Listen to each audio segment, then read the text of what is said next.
راح اقول لكم كل الخطوات اللي سويتها واللي ساعدتني اطول شعري ويكون ثخين وصحي.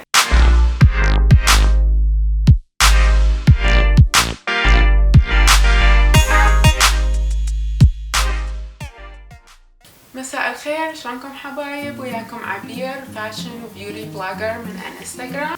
سألتكم على انستغرام اي فيديو تحبون تشوفوه، وهواية منكم طلبوا فيديو الشعر، وهمين اكو البعض طلبوا فيديو عن تصفية الوجه. طبعا هذا الفيديو بيرفكت لانه اني مريت بهاي التجربة مع الحبوب، عارف انه هي شقد مزعجة وتأثر على النفسية، فاوعدكم هذا حيكون فيديو الاسبوع الجاي، وعندي لكم نصائح كلش حتفيدكم تصفية البشرة والتخلص من الحبوب. فاذا بعدكم مشتركين بالقناة رجاء اشتركوا بالقناة حتى تشوفون الفيديو الاسبوع الجاي كل الفيديوهات القادمة. شكرا لكم حبايب. فخلينا نبدي ويا الفيديو. احب اقول لكم قصتي ويا الشعر وشلون اني تعلمت كل هاي الاشياء. بنهاية 2016 كنا احنا العائلة طالعين عيد ميلاد مال ابن اخويا، فالمهم شفت اختي هناك وكنا قاعدين ونسولف وهاي، فبعت على شعري قالت لي عبير هاي شنو شعرك؟ كله مقرطف بالعراقي يعني متقصف مقرطف وتعبان وهاي قصي. المهم فرجعت لي البيت وقصيت شعري، ورا فترة صارت شغلة ثانية ما اعرف شنو، فاحتاجيت انه اسرح شعري، سرحته ورجع رأسا وتقصف وراها. فيعني رأسا عرفت انه شعري تعبان، وقعدت انتبه لما اني امشطه قد يوقع، وصار لي سنين على طول معين وما يطول اكثر من هذا، كان دائما يوصل يعني نص ظهري وبعد ما يطول اكثر. الثخن مالته كان يعني نص هذا شعري. هسه اشوفكم صورة يعني قبل وهسه وتشوفون ايش قد كان شعري خفيف. خذت شهرين هيجي رحت اشتريت كتب وقعدت اقرا وجربت هواية اشياء، من اشياء يعني طبيعية وهاي. من كل هاي الفيديوهات اللي شفتها والكتب اللي قريتها اكو هواية اشياء ما اشتغلت، بس همين اكو اشياء ثانية اشتغلت كل زين. وبالاستمرارية شفت فرق عليها، شعري قام يطول، صار اثخن بهواية من قبل وما يوقع هواية من امشطه. هي هاي كانت يعني مشاكل مالتي. اوكي بنات، بس احب اقول لكم شغلة واحدة، لا تتوقعون انه الشعر يطول باسبوع او بشهر.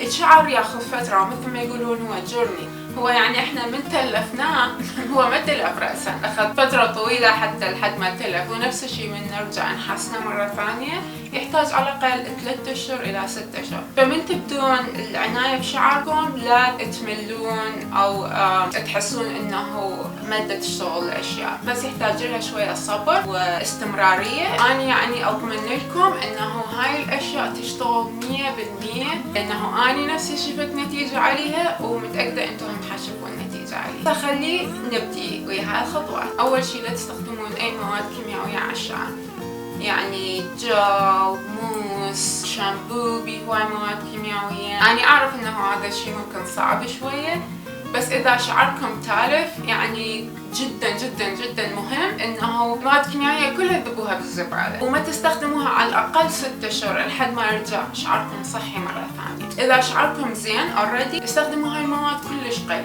يعني مرة بالشهر مثلا. تقولوا لي شلون عبير يعني الشامبو نغسل شعرنا؟ هسه اقول لكم انتم ما تحتاجون كل هاي المواد، كل اللي تحتاجون للشعر انه الشامبو ومرطب. المرطب تستخدمون زيوت طبيعية، وهسه احكي عليها بالخطوة الثانية بالتفصيل. والشامبو اكو هواية شامبوات من مواد طبيعية بالسوق وكلش زينة. واذا تقولون انه هاي شامبوات غالية او شلون نعرف اذا هي 100% من مواد طبيعية، ماكو حجة تقدرون تسوون الشامبو بالبيت مالتكم. وبالحقيقة اني اسوي الشامبو مالتي، الغسول مال الوجه، الغسول مال الجسم. فابقوا وياي لنهاية الفيديو وراح اشوفكم شلون تسوون الشامبو مالتكم بالبيت. الخطوة رقم 2، لا تستخدمون اي حرارة على شعركم. همين مرة ثانية، اذا شعركم تالف نهائيا ماكو لمدة 6 اشهر، واذا شعركم بعده صحي وزين استخدموه بين فترة وفترة كلش طويلة. واللي اقصده بالحرارة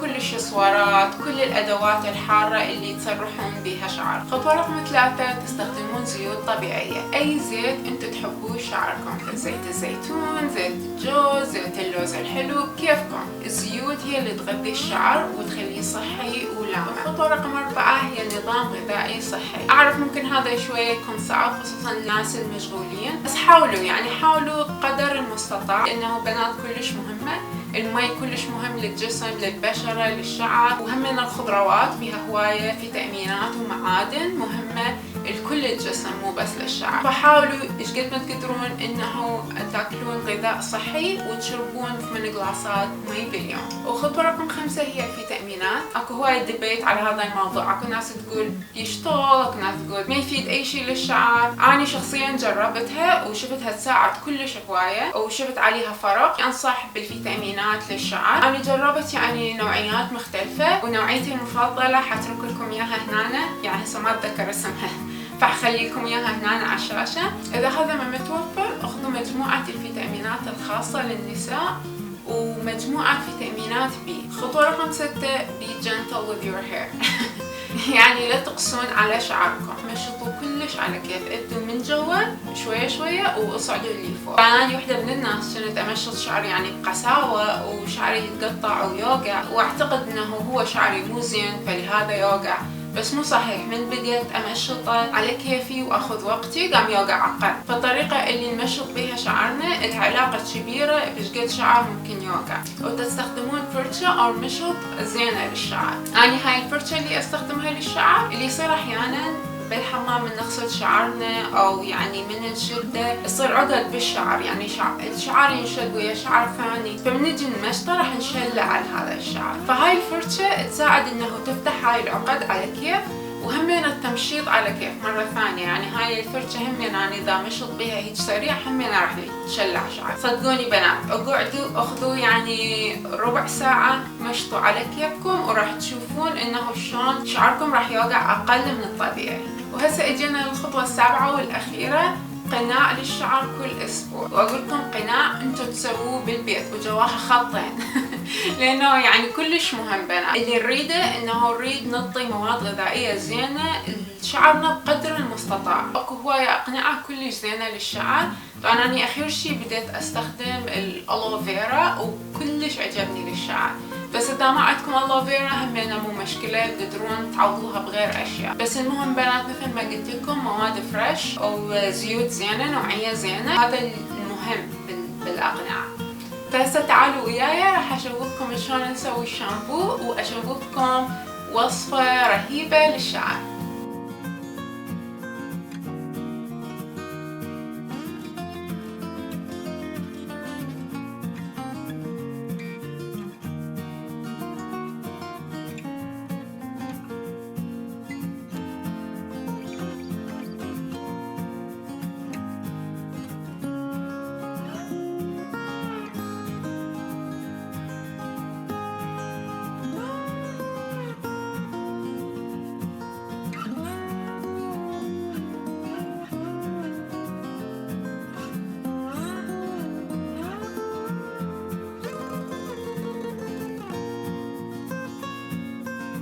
اوكي حبايب قلبي، هسه وصلنا لنهاية الفيديو. شكرا جزيلا لكم مرة ثانية، واذا عجبكم الفيديو لا تنسون اللايك. وفيديو تصفية البشرة والتخلص من الحبوب حينزل الاسبوع الجاي، فاذا بعدكم مشتركين بالقناة دوسوا الدقمة هسه واشتركوا، واشوفكم الاسبوع الجاي حبايب قلبي. باي.